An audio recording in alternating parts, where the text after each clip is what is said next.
सरकार इन दिनों active mode में नजर आ रही है। इस बीच नायब सिंह सैनी सरकार ने सरकारी और प्राइवेट स्कूलों को लेकर बड़ा फैसला लिया है।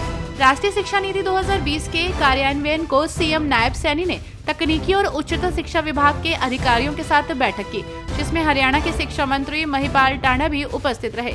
इस बैठक में एनईपी को पूर्ण रूप से लागू करने के निर्देश दिए गए हैं। उत्तराखंड में जमीन खरीदना अब महंगा पड़ सकता है। जानकारी के मुताबिक राज्य सरकार जल्द ही जमीनों की नई सर्किल दरें घोषित करने जा रही है। अनुमान है कि इन दरों में करीब 26% तक की बढ़ोतरी हो सकती है। वित्त विभाग सर्किल दरों में संशोधन की प्रक्रिया लगभग पूरी कर चुका है और अब उच्च स्तर से मंजूरी का इंतजार है। अनुमोदन मिलते ही नई दरों की अधिसूचना जारी कर दी जाएगी।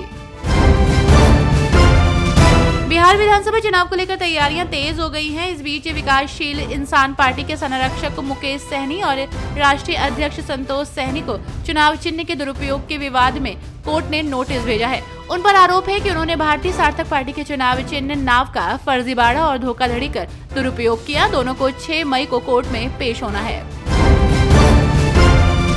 26/11 मुंबई हमलों के आरोपी तहव्वुर राणा के भारत प्रत्यर्पण पर शिवसेना यूबीटी सांसद प्रियंका चतुर्वेदी ने कहा कि उसे मुंबई के भीड़ भरे चौराहे पर मौत की सजा दी जानी चाहिए, ताकि भारत की तरफ बुरी नीयत से देखने वाले लोग हिल जाएं।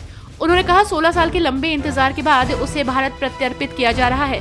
उसे मुंबई के भीड़ भरे चौराहे पर मौत की सजा दी जानी चाहिए, ताकि भारत की तरफ बुरी नीयत से देखने वाले लोग हिल जाएं। जाति जनगणना को लेकर आरजेडी नेता तेजस्वी यादव ने बीजेपी पर आरोप लगाया। उन्होंने कहा देश में जाति जनगणना होना चाहिए। पीएम मोदी और बीजेपी जाति जनगणना के खिलाफ है और इसी वजह से जाति जनगणना नहीं हो रही है। जब देश की असली तस्वीर सामने आएगी तो हिंदू मुस्लिम पर उनकी राजनीति खत्म हो जाएगी।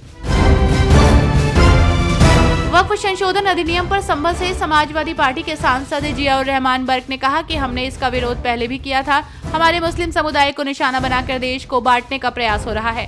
ये गैर संवैधानिक है। हमने इसके लिए संसद में भी मजबूती से आवाज उठाई है। हम अब सर्वोच्च न्यायालय में गए हैं और हमें उम्मीद है कि हमें इंसाफ मिलेगा। मैया सम्मान योजना को लेकर चर्चा जोरों पर है। इसे लेकर अब हेमंत सरकार के लिए टेंशन बनती जा रही है। योजना की राशि न मिलने से महिलाओं ने अब उग्र रूप दिखाना शुरू कर दिया है। जमशेदपुर में सैकड़ों आदिवासी महिलाएं ब्लॉक कार्यालय के सामने इकट्ठी हुई और अपने अधिकारियों की मांग की। उन्होंने हाथाटाटा मुख्य मार्ग को अवरुद्ध कर दिया, जिससे आवागमन ठप हो गया। पुलिस ने मौके पर पहुंचकर स्थिति को संभाला। बिहार राजस्व परिषद के अध्यक्ष के पाठक अपनी पुरानी फॉर्म में एक बार फिर से दिखाई दे रहे हैं। उन्होंने पहले की तरह अपना रौद्र रूप दिखाते हुए एक्शन का आदेश दिया है। के पाठक ने फर्जी जमाबंदी के खिलाफ कार्रवाई करने का आदेश दिया है, तो वहीं के पाठक ने बकायेदारों की भी टेंशन बढ़ा दी है और 15 दिन का समय दिया है। राज्यसभा के नेता प्रतिपक्ष और कांग्रेस के राष्ट्रीय अध्यक्ष मल्लिकार्जुन खड़गे ने बुधवार को अखिल भारतीय कांग्रेस कमेटी के अहमदाबाद अधिवेशन में ये कहा है कि प्रधानमंत्री मोदी पूरे देश को बेच देंगे। इस पर खुद को मोदी का हनुमान बताने वाले केंद्रीय मंत्री चिराग पासवान ने पलटवार किया। उन्होंने कहा, मैं कांग्रेस की मानसिकता को समझ ही नहीं पाया कि वो एक व्यक्ति का विरोध करते करते ये भी भूल गए कि वो देश का अपमान करने लग गए हैं। मध्य प्रदेश के मुख्यमंत्री मोहन यादव इन दिनों एक्टिव मोड में नजर आ रहे हैं। इस बीच उन्होंने एक कार्यक्रम में हिस्सा लिया। इस दौरान उन्होंने कहा कि यहाँ नागरिकों के चौपाल पर सरकार की योजनाओं पर उनसे बात की है। पार्टी के सम्मेलन में भी हिस्सा लिया।